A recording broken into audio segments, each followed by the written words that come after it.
마지막 시대는 좋은 교회, 좋은 목회자 만나는 게 최고의 복인데 그런 의미에서 여러분들을 축복합니다. 여러분들은 좋은 교회를 만나셨고 또 좋은 목사님을 만나셨습니다. 토요일 날 주님이 오실지도 모른다는 우리 목사님의 말씀을 따라서 혹시나 그 자리를 놓칠까 봐 새벽에 일찍이 달려왔습니다. 우리 목사님 소개한 대로 저는 첫 선교지 네팔에서 5년 동안 사역을 했어요. 그리고 두 번째는 아프리카 우간다에서 사역을 했습니다. 여러분 네팔 아십니까? 두 팔 말고. 예, 네팔은 특별히 무엇으로 유명하냐면 산들이 많은 나라이죠.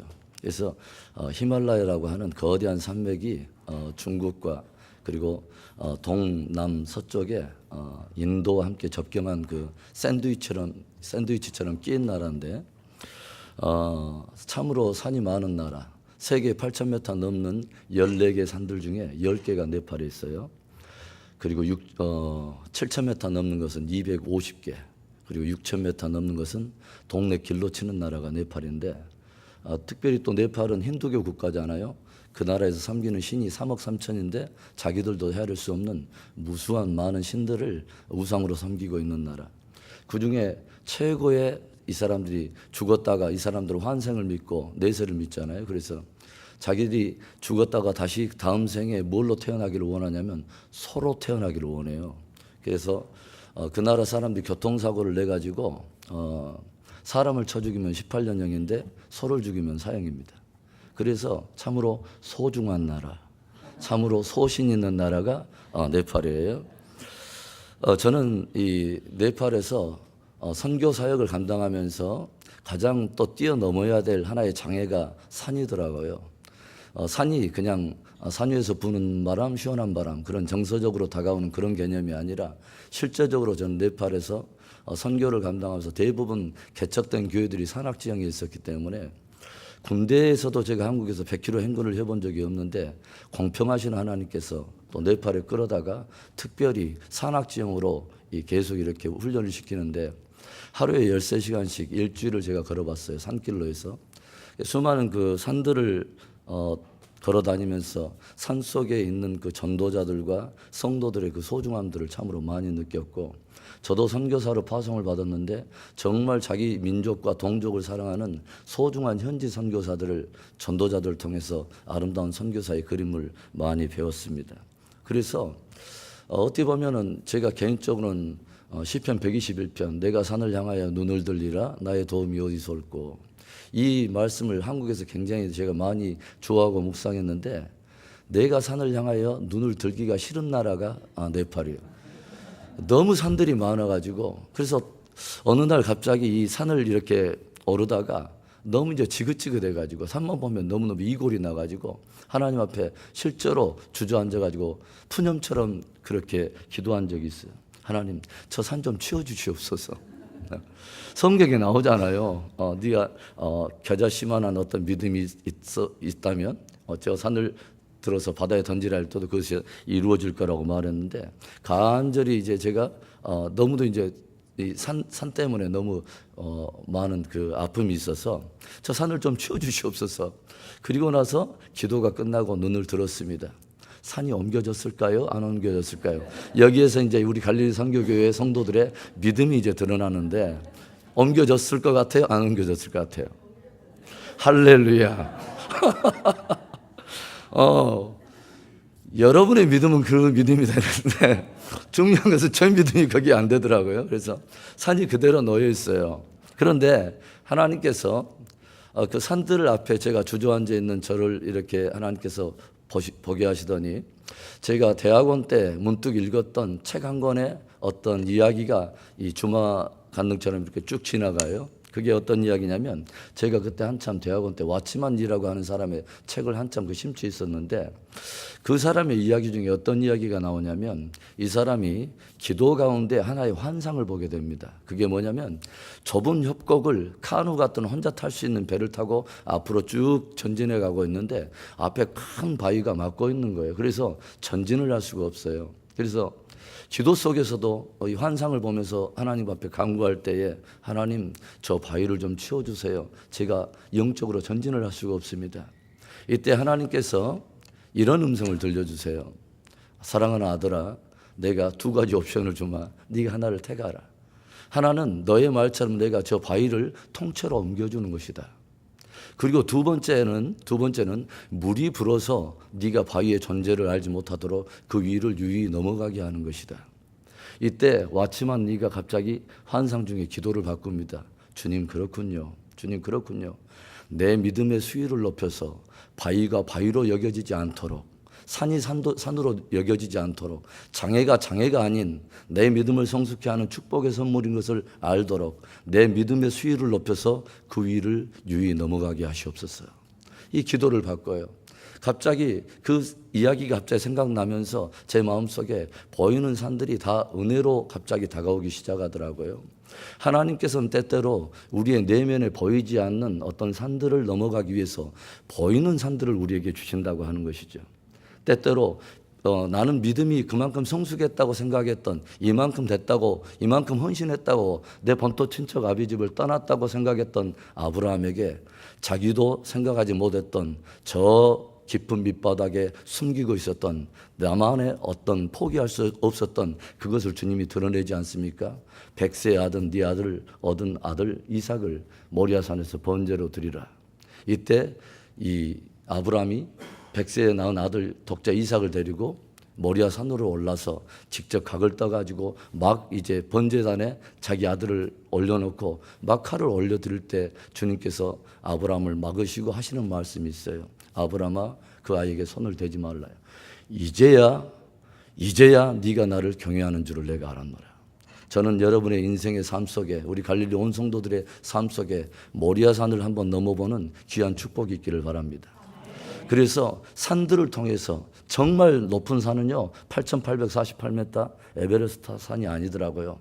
내 안에 아직도 포기하지 못하는 나라고 하는 거대한 산이 있는데, 이것이 하나님의 계획을 가로막고 있고 하나님의 거룩한 비전 속에 순종하지 못하도록 만들고 있는 거대한 산이 내 안에 있다고 하는 것이죠. 하나님은 때때로 그 나라고 하는 산을 정복하기 위해서 보이는 산을 통해서 나를 정복해 오시는 귀한 은혜가 있다고 하는 것이죠. 그래서 산이라고 하는 것은 참으로 소중한 선물이었어요. 그런데 제가 본론에 좀 들어가기 전에 제 평생에 잊을 수 없는 하나의 사건을 간증하고 싶어요. 어느 날 이렇게 쭉 산들을 이제 넘어가면서 3일째 오전 10시에 제가 집회를 하기로 되어 있는 한 교회가 있었어요. 4,200m 고지에 개척되어 있는 다딩 쌍옌 교회라고 하는 그 교회를 가서 오전 10시까지 도착해야 돼요.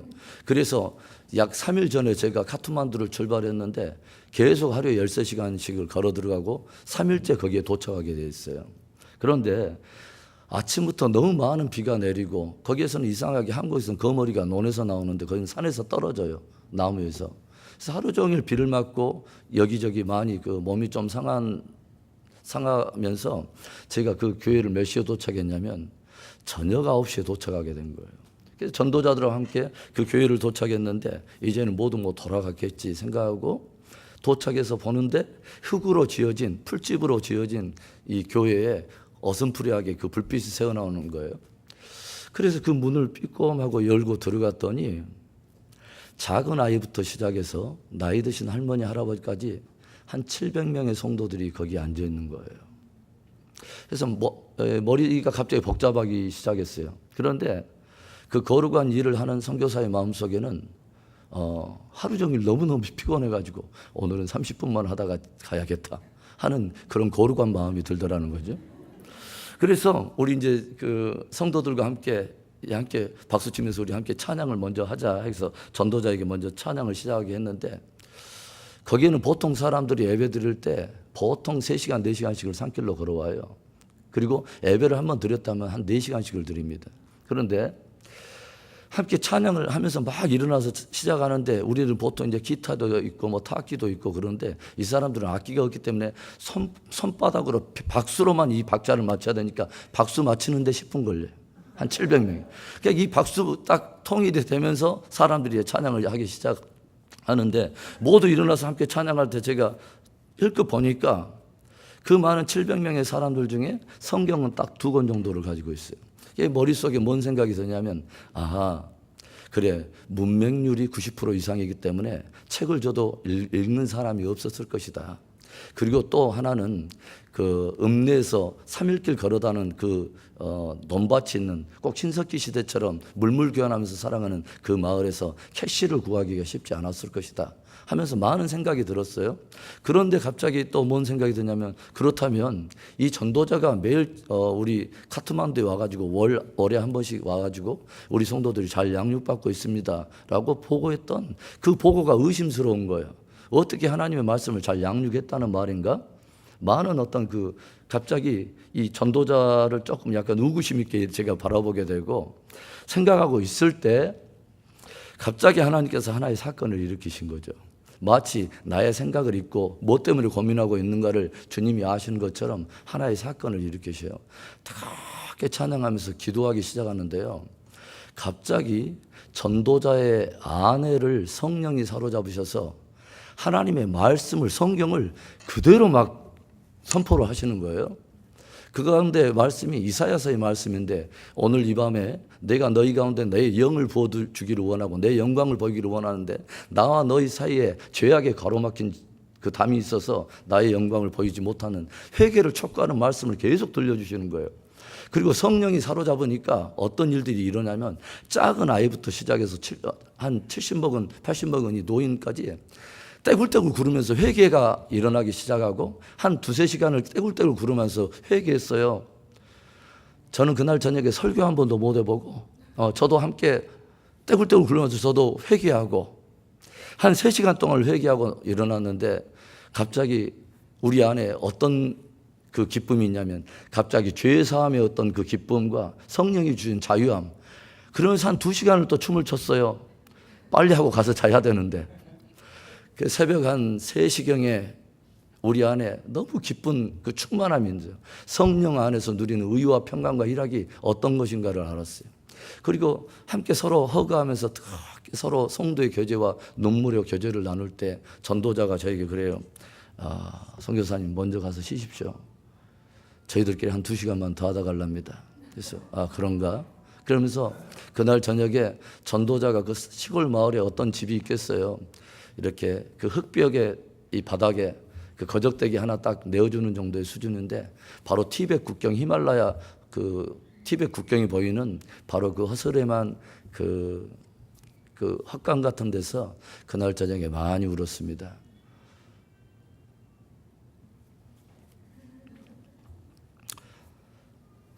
하나님은 좋으신 하나님이시더라고요.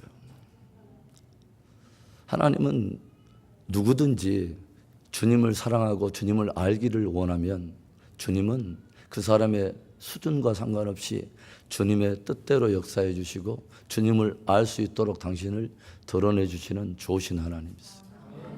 저는 선교는 선교사들이 하는 줄 알았어요. 그런데 아니더라고요.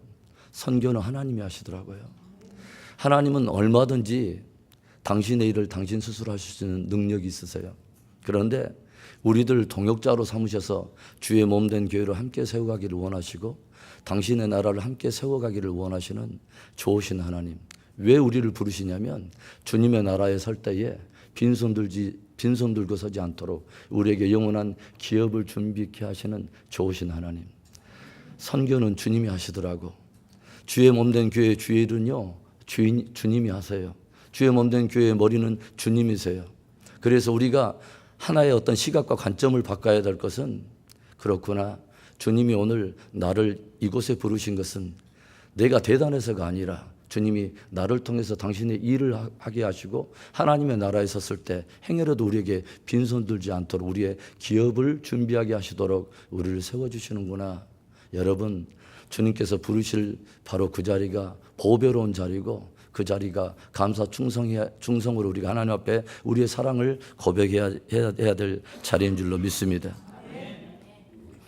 제가 이제 그 네팔에서는 산들 때문에 지긋지긋했는데 이제 대륙으로 옮겨서 아프리카에 우간다로 이제 선교지를 정했어요. 우간다 주변의 나라들이 뭐 콩고, 부룬디, 루안다, 수단 뭐 이런 나라들이에요. 그래서 사람들이 저에게 물어요. 목사님은 왜 네팔도 쉽지 않은데 아프리카 우간다까지 갔습니까? 그래서 제가 주변의 나라 이름을 통해서 제가 그 이유를 댔어요. 주님께서 우리를 부른 뒤 왜 자꾸 그 이유를 캐냐?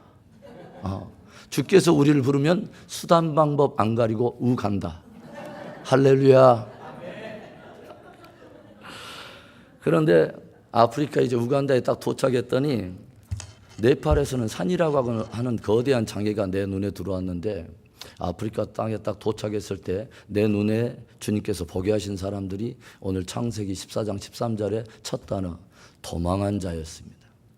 지구촌에 21세기를 살아가는 이 시대에 지구촌 저편에는 얼마나 많은 이유 때문에 도망하는 자들이 그렇게 많은지를 몰랐어요.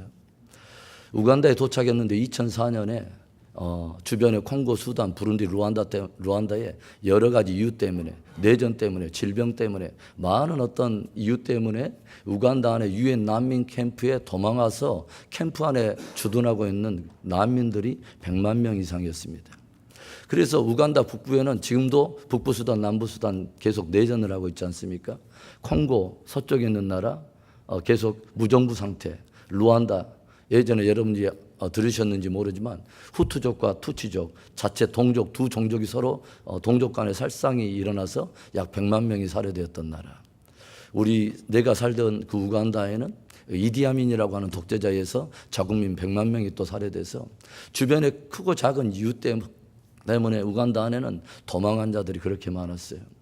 우간다 북부 지역의 키투쿰이라고 하는 그 도시에는요, 저녁 8시만 되면 작게는 8살부터 15살의 그 아이들이 335 주변 산간 마을에서 짝을 이루어서 이 마을로 내려와요.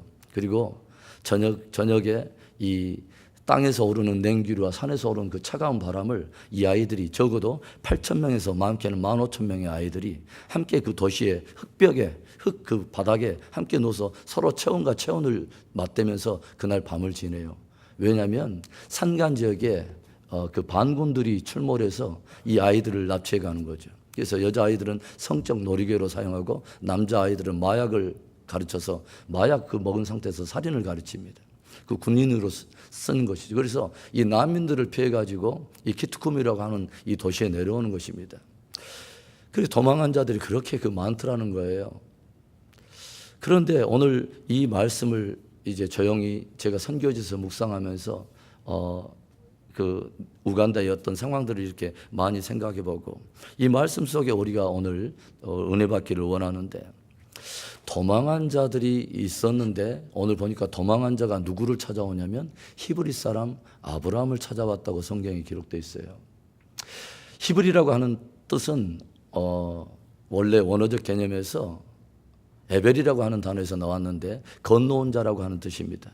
무엇을 말하냐면 갈대아 우르 땅에 살던 우상의 땅에 살던 아브라함에게 하나님께서 내가 내게 지시할 땅으로 가라. 본토 친척 아비집, 네가 여전히 의지할 수 있고 너를 지지할 수 있는, 어떻게 보면 말하지 않았지만 너를 위한 어떤 모든 배경이 다 깔려있는 그곳을 다 떠나서 내가 너의 인생의 주인이 되는, 내가 너에게 지시할 바로 그 땅으로 가라 라고 주님께서 말씀하세요. 그래서 기꺼이 넘어서는 안 될, 인간적으로는 넘지 않아도 될 그러한 강을, 유브라데 강을 넘어온 사람, 강을 넘어온 사람, 어떻게 보면 이 시대에 넘지 않아도 될 그 강을, 우리의 삶의 모든 아방궁들을 다 뒤로 하고 하나님의 거룩한 비전과 지시를 따라서 말씀을 붙들고 기꺼이 강을 넘어온 사람들, 십자가를 지난 바로 성도들의 모형이라고 말할 수가 있다고 하는 것입니다.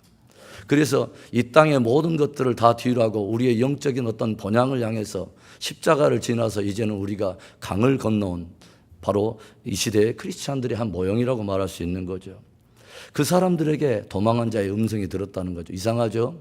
도망한 자가 부한 사람도 있을 것이고 장군들, 군사력도 있는 사람도 있을 거고 어떤 대단한 재력이 있는 사람도 있을 텐데 왜 히브리 사람 아브라함을 찾았냐 이 말입니다. 왜냐하면 히브리 사람들은 도망한 자의 음성을 들어줄 것 같았어. 아주 쉽게 묵상은 끝났어요. 왜 그 사람을 찾아갔을까? 히브리 사람만큼은 우는 사람과 함께 울어주고 웃는 사람과 함께 웃어줄 수 있는 건강한 영성이 있을 것 같아서 히브리 사람에게 찾아갔다는 거예요. 저는요, 우리 갈릴리 선교회 우리 귀한 교회 모든 성도들의 심령 안에 오늘날 지구촌에 도망한 자, 지구촌에 잃어버리고 빼앗긴 자, 전쟁의 노예가 돼서 사단에게 종노릇하면서 바벨론으로 끌려가며 지옥으로 끌려가는 수많은 고통당한 빼앗겨버려 잃어버린 영혼들의 그 노크하는 소리가 저와 여러분의 영혼에 들리는 축복이 있기를 바랍니다. 이 도망한 자의 음성은 아무나 듣는 것이 아니더라고요. 모든 사람이 매스컴을 보고 어떤 대단한 어떤 것들로 다 보여줘도 이것에 반응하는 사람들은 히브리 사람인 것입니다. 진정한 하나님의 말씀을 가진 자, 진짜 십자가를 지난 사람, 진짜 마음속에 하나님의 나라, 천국을 자기의 번향으로 시민권으로 가진 자들이 반응하더라고 하는 거죠. 드디어 히브리 사람 아브라함이 도망한 자의 음성을 들었습니다. 그리고 이 사람이 즉시 어떻게 이제 반응하기 시작하냐면 여기에 굉장히 중요한 단어가 나와요. 13절에 보니까 아브라함과 동맹한 사람들이 있었어요. 동맹이라고 하는 단어가 나오고 14절에는 아브라함이 그 조카에 사로잡혔음을 듣고 집에서 길리고 연습한 자, 영어 단어 trained man, 훈련된 사람이 318명이 있었다고 하는 거죠. 굉장히 중요한 단어들이에요. 히브리 사람은 318명이에요. 지금 이 상황이 어떤 상황이냐면 바벨론 연합군대와 가나안 연합군대가 함께 전쟁을 치르게 됐다고 하는 거죠. 이 전쟁의 목적은 강한 자가 약한 자를 늑탈하고 능욕하고 자기들의 이름을 내고 자기들의 어떤 무엇인가를 드러내는 그런 것이 목적이라면 히브리 사람의 전쟁의 목적은 전혀 달랐다고 하는 거죠. 히브리 사람의 전쟁의 목적은 무엇인가 쟁취하고 늑탈하고 자기 낯갈래고 빛깔내는 그런 목적이 아니라 빼앗긴 영혼들을 되찾아오는 전쟁, 잃어버린 자를 되찾아오는 전쟁, 도망한 자를 위로하는 전쟁, 제3의 전쟁. 히브리 사람의 이 전쟁의 목적은 전혀 달랐다고 하는 거죠. 마침 이 히브리 사람 아브라함은 갈대아 우를 떠나서 약속의 땅에 다시 돌아왔는데 그곳에 다시 자기의 거기 아방궁을 짓고 또 다시 본토 친척 아비 집 떠났는데 또 다시 약속의 땅에서 본토 친척 아비 집 짓고 아방궁 짓는 그 정도의 어떤 그런 사람이 아니라 마치 장차 후에 어떤 전쟁이 일어날 것을 꼭 감지한 사람처럼 그곳에서 끊임없이 함께 사람들을 동맹해내고 동원해내고 이들과 함께 무엇을 하냐면 트레인을 하고 있었다고 하는 것이죠. 트레이닝, 훈련된 집에서 길리고 연습한 자들이 함께 318명이 결속하고 있었는데 저들은 마침 이 전쟁이 딱 터지자마자 도망한 자의 음성이 들리자마자 빼앗긴 영혼들이 눈에 보이자마자 이들이 즉시 반응해요. 왜? 이것을 위해서 우리가 동맹했다. 이것을 위해서 우리가 훈련되어 왔다고 하는 정확한 훈련의 목적을 알고 있는 사람들이라고 하는 거죠. 우리 성도들이 왜 연합해 있습니까? 우리가 왜 동맹해 있을까요? 왜 우리는 길리고 연습되어지고 있는 것일까요? 이등병이 일병 달고 상병 달고 병장 달고 예비군 딱 훈련받고 나면 제대하고 나면 나는 아무 일도 없었다. 우리가 어떤 집사 되고 안수집사 되고 장로 되고 우리가 어떤 목회자 되고 이런 것이 우리 어떤 직분과 낯가를 내기 위한 것들이 아니잖아요. 나는 왜 훈련되어지고 있는가? 나는 왜 길리어지고 있는가? 하나님 왜 우리를 동맹하게 하였는가? 하나님이 히브리 사람들에게 주신 고유한 훈련의 목적과 길리고 훈련한 트레인의 목적이 있다고 하는 것입니다. 잃어버린 영혼 찾아오라고, 도망한 영혼자들 찾아오라고. 이것을 위해서 우리가 부름받았다는 것을 여러분 절대로 놓치지 말기를 바랍니다. 우리가 본질을 붙들지 않으면요, 비본질에 우리는 생명을 걸게 되어 있어요.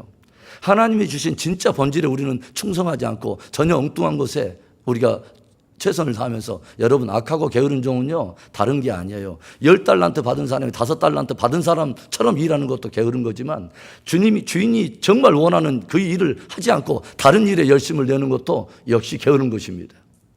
주님은 우리의 교회와 어떤 우리 성도들의 존재 목적 자체를 영혼의 구원 사역으로 우리를 부르셨는데 우리가 자꾸 비본질적인 것에만 우리가 에너지를 쏟는 것, 그건 아닌 것입니다.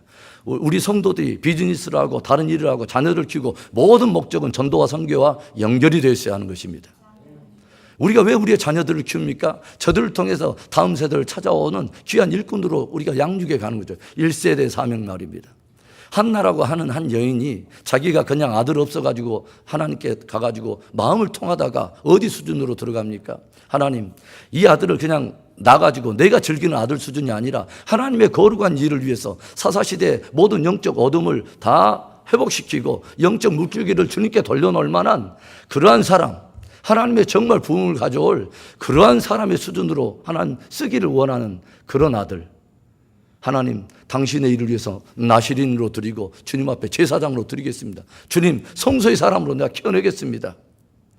이때 하나님께서 아들을 주시는데 그냥 아들의 수준, 그냥 내가 끼고 나를 즐겁게 하는, 그런 나를 즐겁게 하는, 부모를 즐겁게 하는 그런 아들의 수준이 아니라 하나님 앞에 멀어져 버린 이스라엘의 사사시대의 모든 어둠을 하나님 앞에 전심으로 돌려놓을 사무엘 수준의 아들을 주시더라고 하는 거죠. 우리 1세대는 거룩한 사명이 있어요. 우리가 다음 세대, 여러분, 우리 갈릴리 선교교회 다음 세대, 우리 선교교회에서 일어나는 우리의 다음 세대가 그냥 아들들이 아니라 사무엘의 세대를 여러분 잉태하기를 원하십니까? 그러면 1세대 한나의 해산의 수고를 하십시오. 기도의 모판을 까시고 하나님 앞에 그냥 아들의 수준이 아니라 하나님, 이 아들을 하나님의 일들을 위해서, 비전을 위해서 하나님 내어드립니다. 한 시대를 주님께 올려드리는, 여러분, 이 세상에 제일 행복한 사람은 한 시대 주님 앞에 보배롭게 쓰임받는 사람이 최고의 사람입니다. 그냥 아들이 아니라 제 잘난 멋에 제 멋대로 무엇인가 기회를 얻고 뭔가를 얻어줘도 자기 낯갈밖에 모르는 그냥 바벨론 군대와 가나안 사람의 그런 전쟁의 목적이 아니라 도망한 자들을 찾아오고 다음 세대를 일으키고 정말 하나님의 공동체가 하나님께 본질적으로 반응하는 데 있어서 기준을 잡고 거룩한 어떤 그 물질교리를 다시 회복시켜 놓을 사무엘의 수준의 우리의 자녀들이 되게 하시옵소서. 우리가 그렇게 기도를 하면 하나님께서 들어주실 줄로 믿습니다. 정확한 목적을 알아야 된다는 거죠. 나는 왜 훈련되고 있는가? 우리는 왜 지금 동맹하고 있고 연합되고 하나님 왜 우리를 한 공동체로 모으셨는가? 분명한 하나님이 말씀하시는 본질적인 목적이 있다고 하는 것이죠. 그러자 이 히브리 사람 아브라함이 어떻게 반응하면, 맞아, 이때를 위해서 우리는 훈련되었던 거야, 이때를 위한 동맹이었던 거야 하면서 이 사람들이 함께 모으기 시작해서요, 갑자기 반응을 하면서 출정을 하죠. 14절에 단까지 쫓아갔다. 굉장한 말입니다. 여러분, 우리 대한민국은 전체 지리를 설명할 때 어떻게 말하냐면 한라에서 백두까지 이런 말을 쓰죠. 네팔은 뿌리보듣기 버스침 썸머. 여러분들이 잘 모르니까 제가 말은. 이스라엘은 구약의 전체 지리를 이렇게 표현합니다. 브엘세바에서 단까지. 이 표현이요, 끊임없이 등장해요. 전체 이스라엘을 표현할 때 브엘세바에서 단까지. 지금 히브리 사람 아브라함이 머물고 있는 게 마므레. 마므레는 헤브론의 또 다른 이름은 브엘세바. 남방 한계선을 말하는 거죠. 저희들은 남방 한계선에 머물고 있는데 이 하나님의 명령, 도망한 자를 위한 이 거룩한 이 부름 앞에 저들이 출정하는데 남방 한계선 브엘세바에서 출정해서 어디까지 쫓아가 버리냐면 북방 한계선 단까지 쫓아가는 것이죠. 우리들이 구속의 전쟁을 치를 때 중간에서 되돌아오는 그런 법이 없이 한 번 잡았다 하면은 그 영혼이 돌아올 때까지 단까지 쫓아가는 영성이 있기를 바랍니다. 우리가 기도를 심고 어떤 열매를 보기 위해서는 단까지 쫓아가는 기도가 필요해요. 그리고 잠시 보니까 단뿐만이 아니에요. 보니까 담에석 좌편 호박까지 넘어가 버렸어요. 영혼을 향한 하나님의 사랑이 우리 안에 기름 부어지고 그리스도의 사랑이 우리 안에 강권하여지니까 이 사람들이 어떻게 출정하냐면 국내 우리의 사랑과 기도의 지경터가 넘어가 버렸어요. 단을 넘어가 버렸어요. 이제는 열방과 민족을 향해서, 멕시코를 향해서, 대륙을 향해서 하나님의 기도와 사랑을, 그 귀한 사랑을 가지고 쫓아가는데 단까지가 아니에요. 이제는 국경을 넘어가 버렸어요. 우리 갈릴리 선교교회 귀한 비전지 있지 않습니까? 오직 예수, 영원 구원, 세계 선교. 정말 하나님께서 품고 있는 귀한 비전을 따라서 여러분의 마음속에 단까지 쫓아가고 이젠 담에석 좌편 호박까지 넘어가는 귀한 영향력을 가지고 많은 영혼들을 찾아오는 복되고 아름다운 귀한 주의 교회가 될 수 있기를 축복합니다. 밤을 틈타서. 밤은 선교지의 모든 것들을 대변해 주는 아주 중요한 하나의 단어죠. 밤. 선교지는 어떻습니까? 한 단어로 말하면 밤입니다. 우리나라 조선시대 아무도 알아주지 않는 바로 그곳에 언더우드 아펜셀러가 와가지고 저들이 고국에 그 기도 편지를 할 때 뭐라고 합니까? 아직 아무것도 보이지 않습니다. 밤입니다. 라고 말하지 않습니까? 이 시대의 선교지의 모든 상황이 다 밤이에요. 실제로 전기가 많이 나가가지고 제가 굉장히 좀 고생을 했어요. 네팔에 저녁 6시 되면은 전기가 나가요. 새벽 3시나 4시 또 들어와요. 우간다 가니까 또 전기가 나와요. 하나님이 전기 고문을 얼마나 시키는지. 그래가지고 한 7시나 이렇게 전기가 나가니까 맞아, 이게 선교사의 생활이야. 야, 모두 자녀들 나오라. 우리 다 나오고 아내랑 그래, 이것이 바로 선교사의 생활이고 하나님께 드리는 예배야. 이것이 다윗의 예배였어 하면서 함께 찬양을 해요. 별이 빛나는 밤에 하면서 함께 막 찬양을 하는데 이게 한 약발이 한 6개월은 가요. 한데 나중에는 전기만 나가면 고개가 푹 숙이면서 한숨이 푹푹 나요. 선교지의 상황은 영적인 밤이에요. 밤을 틈타 이 세대에 그 밤을 살아가는 수많은 사람들이 있어요. 우리 조선 아무도 알아주지 않는 땅, 그 깊은 어둠을 살고 있는 이 조선이라고 하는 나라를 깊이 품어주는 소중한 사람들이 있었기 때문에 오늘 우리나라 조국이 있는 거예요. 우리나라 조선이라고 하는 이름이 참 재밌습니다. 우리가 보통 선택된 백성 하면은 영어로 뭐라고 하냐면 chosen people 하는데 이것을 그대로 하면 일본 사람들이 우리를 뭐라고 불러요? 조센징 하고 부르잖아요. 그래서 조센징이라고 하는 말은 굉장히 사실 의미 있는 단어입니다. 선택받은 놈들. 하나님께 선택받은 사람들. 그래서 우리들은 아이들까지 애언적인 감각이 있어요. 사단이 예수님의 십자가로 말미암아서 머리가 한번 깨지고 주님의 다시 오심을 통해서 머리가 또 깨진다는 것을 아이들도 알고 있어서 계속 노래하잖아요. 영영 죽겠지. 영영 죽겠지. 그래서 이 히브리 군대들이 자기들의 정확한 부름의 목적을 알고 본질에 반응해서 빼앗긴 모든 영혼들을 되찾아왔습니다. 그러자 17절부터 아주 신비로운 한 인물이 그들을 맞아줘요.